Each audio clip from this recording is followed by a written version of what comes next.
நேரடியாகவும் மறைமுகமாகவும் இந்தியை தணிப்பதற்கு முயற்சிகள் மேற்கொள்ளப்பட்டு வருகிறது.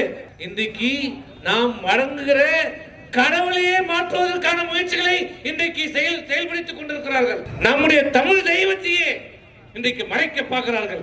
இன்றைக்கு அப்படி ஒரு மொழிவெறி இன்றைக்கு தலைவிரித்து ஆடிக்கொண்டிருக்கிறது. ஆகவே இன்றைக்கு திராவிடம் இந்த 50 ஆண்டு காலம் இன்றைக்கு தமிழ்நாடு இந்தியாவிலே ஒரு சிறந்த மாநிலமாக முன்னோடி மாநிலமாக இருக்கிறது என்றால் அதற்கு காரணம் யார்? இந்த திராவிடம். அனைத்து இந்திய அண்ணா திராவிட முன்னேற்ற கழகம், பேரறிஞர் அண்ணா பெரியார், பேரறிஞர் அண்ணா, புரட்சி தலைவர் எம்ஜிஆர், புரட்சி தலைவர் அம்மா, இன்றைக்கு எடப்பாடியார் உடைய இந்த 50 ஆண்டு காலம் நம்முடைய சுயமரியாதையை தன்மானத்தை காப்பாற்றியிருக்கின்றனர். அதற்கு காரணம் தமிழ் மொழி. அந்த தனித்தன்மை தான். அதை அழிக்க வேண்டும். ஒரு இனத்தை அழிக்க வேண்டும் என்றால் மொழியை முதலில் அழிக்க வேண்டும்.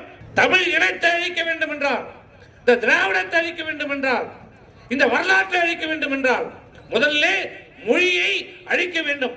இதைதான் தொடர்ந்து இன்றைக்கு இந்தியாவை ஆண்டு கொண்டிருக்கின்ற எந்த கட்சியாக இருந்தாலும், காங்கிரஸ் இருந்தாலும், பாரதிய ஜனதா இருந்தாலும், அந்த கட்சி வேறுபாடு இல்லாமல் இந்த ஒரு கொள்கையில ஒற்றுமையாக இருந்து கொண்டு அனைத்து மொழிகளையும் அழிப்பதற்கான நடவடிக்கைகளை இந்த அரசு தொடர்ந்து செய்து கொண்டு வருகிறது.